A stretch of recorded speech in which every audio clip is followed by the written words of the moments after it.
Hi, my name's Sarah Murray, and I'm delighted to be here. Thank you so much to the FMPA for having me on to talk to you for a little while on knowing Jessie to coach Jessie. So how we understand player personalities with the players that we work with.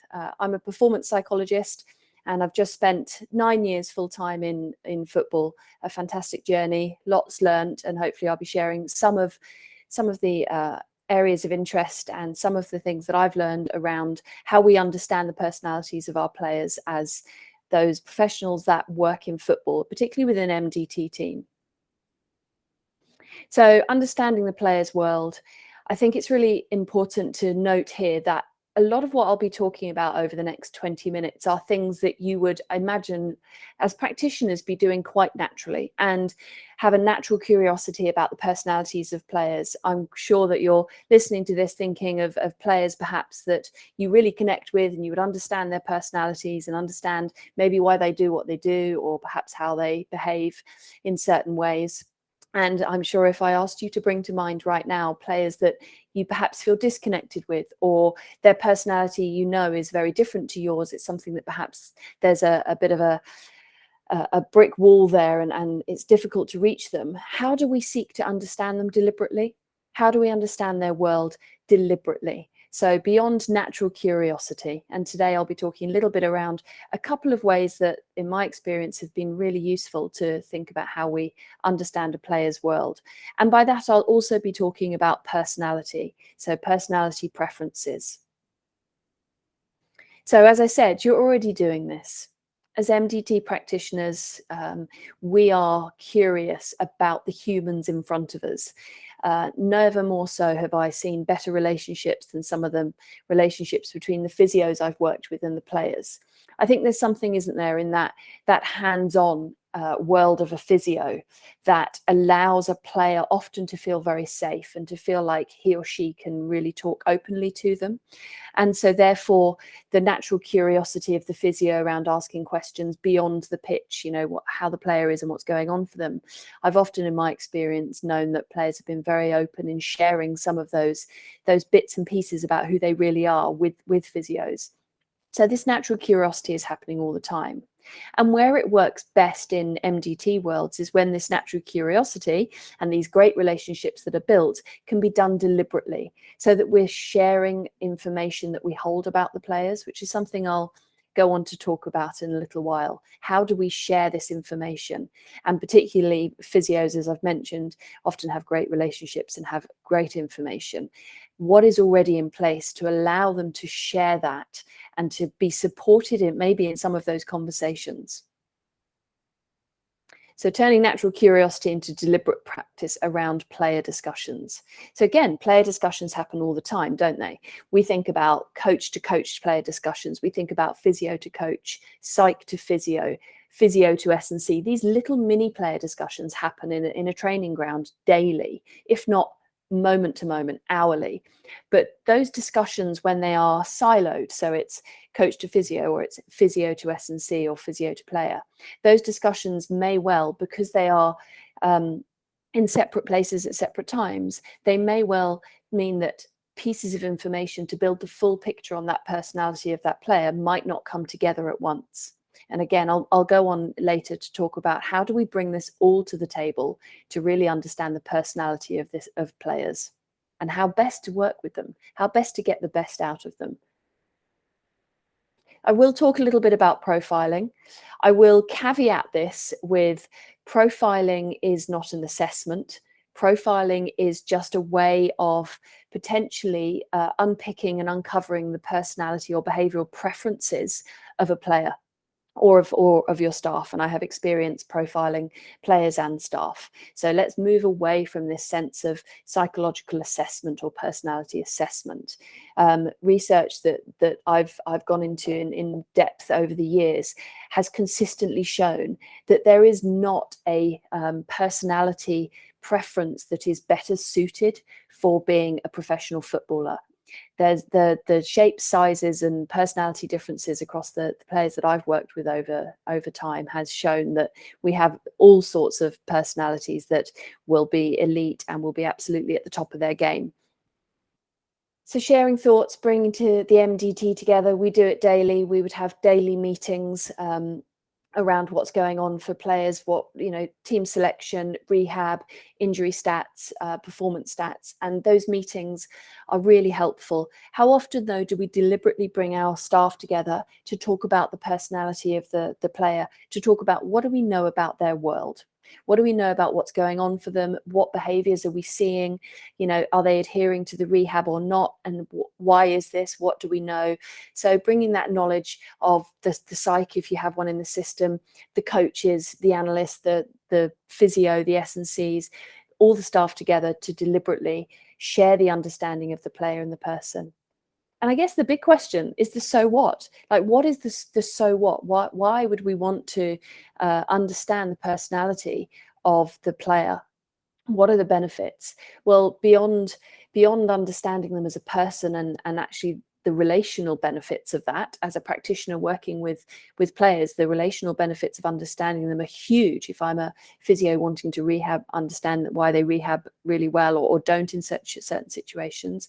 But ultimately, what underpins all of this is performance.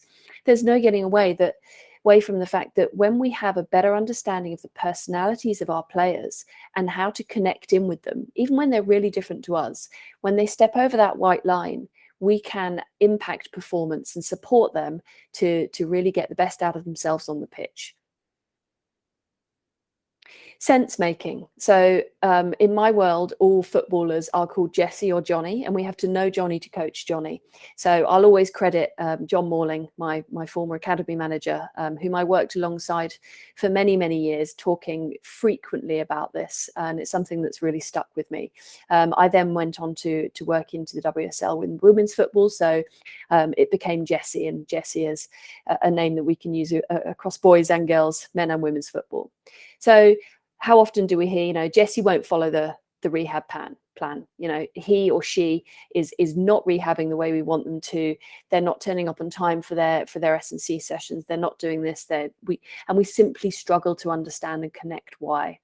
And it's really important that we sense make around this. Like, what do we know about what motivates Jesse? What do we really know? And when I say we, I mean beyond the psychologist, beyond the physio, beyond the coach. What are the conversations that, if we're in academy football, maybe there's a bus driver, there's a kit man or woman. These are the people that will also have real gold nuggets of information about the players. So what do we know about what motivates them? How do we know it?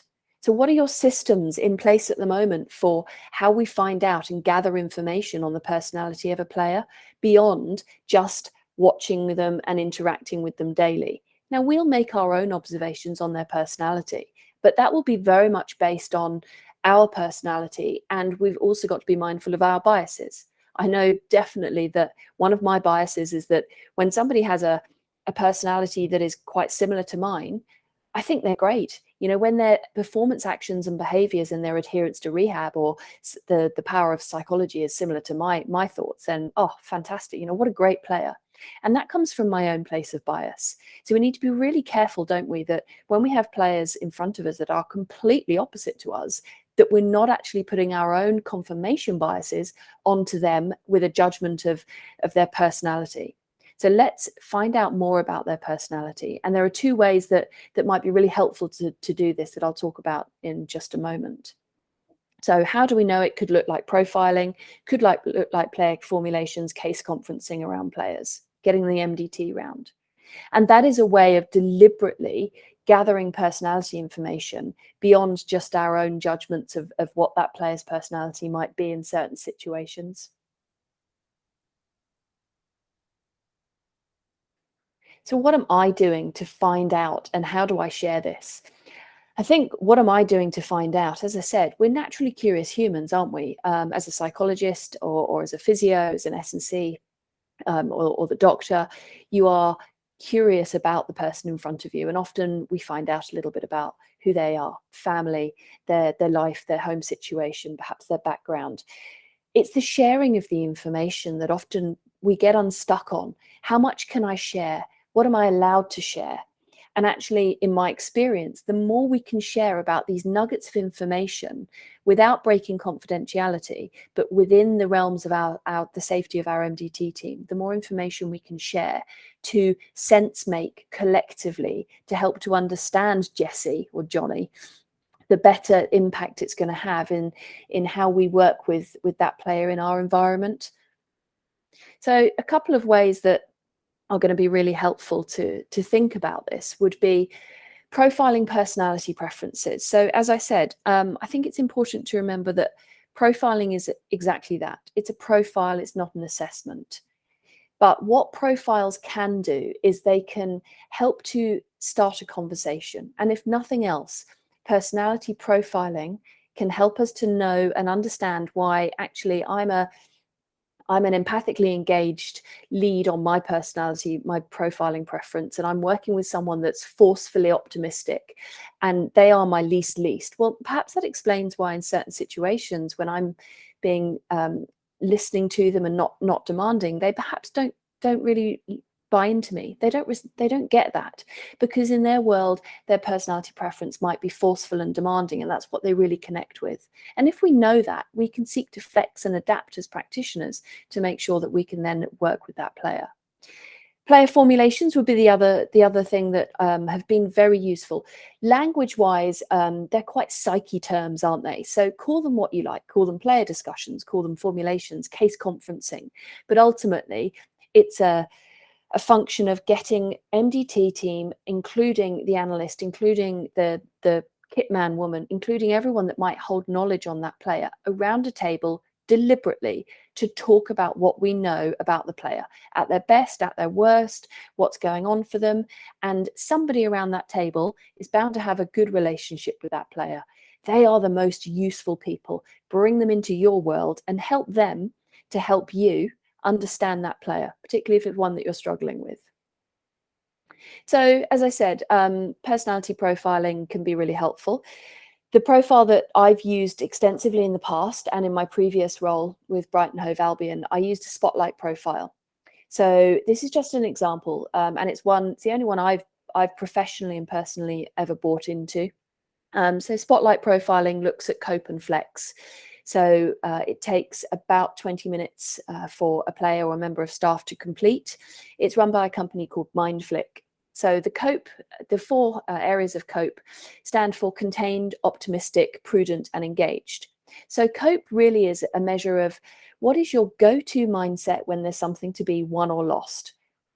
So when you are under pressure, it's performance mindset based. So that makes it a little bit different to the traditional personality profiles because it looks at mindset under pressure. So your performance mindset. The other function of it is the flex function. So there are two functions, the cope and the flex.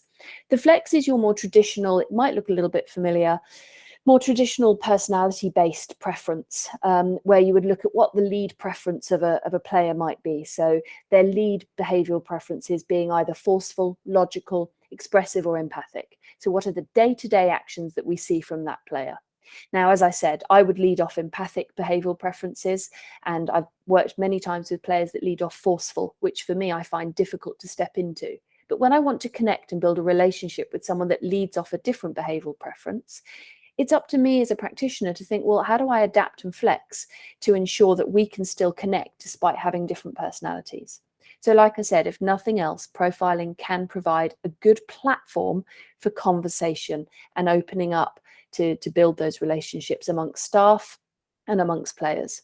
And I'm using the word preference because I have, and you have, we all have access to all of these behavioral preferences. We just lead off one of them and we'll see more of one of them than we will another one. So it's not a case of boxing off players and staff into the different behaviors. That's where it's really unhelpful. So a profile might give us some information. The other thing that might give us some information and help us understand the personality of players would be player formulations or case conferencing, player discussions. As I said, from a language point of view, call them what you will, but they are deliberate. They're not just the catch-ups in the corridor where I might catch up with a coach and we suddenly start talking about a player's personality. They're useful, but in isolation, they're not as useful as when we bring them to the table. which leads me to the parable of the blind men and the elephant, hence the picture on screen you can see. So 6 blind men were asked to describe an elephant. Each blind man was only given one area of the elephant that he was allowed to have access to. So the first blind man comes up to the elephant and he's given the trunk, and he describes an elephant as being a little bit like a rope and something that is a bit pipe-like, and that's how he described the elephant. The second blind man, he had the tusk. Now, his description of the elephant was that an elephant is something that's sharp, like a spear, like a weapon. The third blind man had the leg. So the third blind man only had access to the elephant's leg. He describes an elephant as being something a bit like a tree trunk. Now, you can see where I'm going with this. In isolation, we had lots of different descriptions of the elephant. So in isolation, we might have lots of different assumptions and descriptions of a player and understanding of a player's personality. However, if we can come together, when those 6 blind men come together and they share their pieces of information about what they think an elephant might look like, and they put all their descriptions together, suddenly we're building a full picture of the elephant. Imagine the elephant for player, obviously, in this case. So once we come together and we have deliberate player discussions or case conferencing, we can build a far greater picture of their personality, who understands them best, what sort of situations do they really struggle and need support with, what does that support look like, what do we know about their world? And once we bring this all to the table, they can be a fantastic way of understanding our players better. So I guess the two things from me today would be profiling and would be player formulation or discussions, case conferencing deliberately. So diarized an hour, put it into the diary. And I appreciate we're in really fast-paced, time-poor environment, aren't we, in football? But the performance benefits and the benefits of this are really worthy. And I know I have my biases, but I would say they are core to a really well-functioning MDT understanding of our players.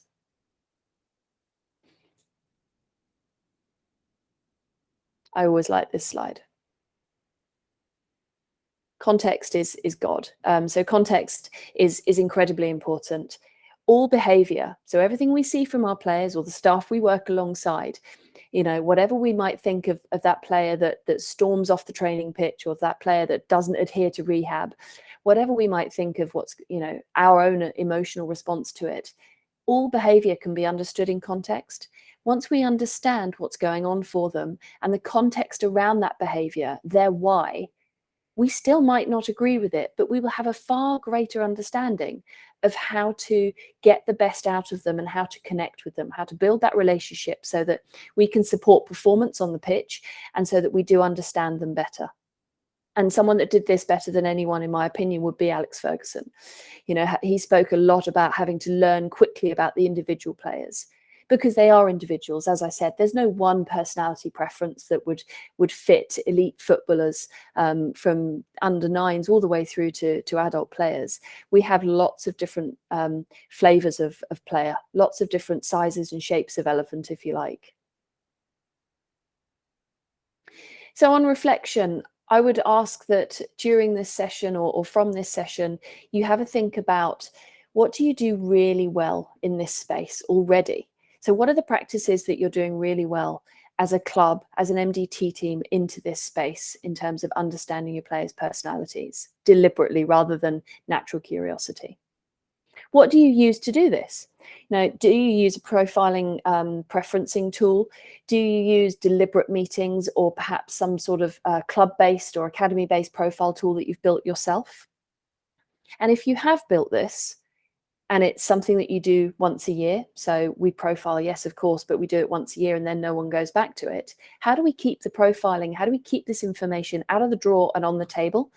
Massively important. So turning natural curiosity into deliberate practice. What could be better and how? So again, having heard what you've heard from me today, what could be better in your space and how could this be done? What is the missing voice around the table? What is the missing piece of information around understanding that player's personality that might be really helpful? Structuring the process for understanding. So Rather than those corridor catch-ups about the personality of a player, bring the player into the conversation beyond the corridor catch-ups or going out onto pitch with another member of staff. Where else do we have these discussions with everybody around the table, all the voices? So recognizing difference is massive. I spoke a little bit about personal biases and how they can impact our view of a player and their personality. So being really mindful of that, understanding the differences of staff. You know, how do I work alongside the S&C because he or she's really different to the physio or to the coach? What connections can I build with them? And where's our common ground and our shared interest in what we're talking about, despite the differences that we might have? And finally, I would urge you to spend at least 4.5 minutes after you've heard me talking today to jot down things that you would want to keep doing in your space. So in your football space, be it academy, first team, wherever it is that you're practicing at the moment, things that you would keep doing around understanding player personalities and preferences, and things that have sparked your interest today. So at least 2 things to try that you might go back and have a conversation with colleagues on how you can understand and better structure bringing your team together to understand the personality of a player, to then impact performance and actually to impact the relationship that we have with the players. And last but not least, a little bit of homework, if you like, for want of a much better word, post-session follow-up. So think about a player that you struggle to understand or have little understanding of. There was certainly plenty of those for me during my years working in football. I would have players that I really struggled to understand.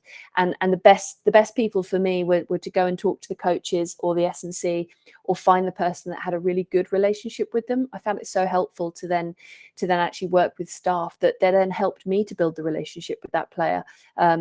And understand them better about how we get the best out of them, or about, you know, how as a psychologist in my case I can impact their world and work with them and alongside them.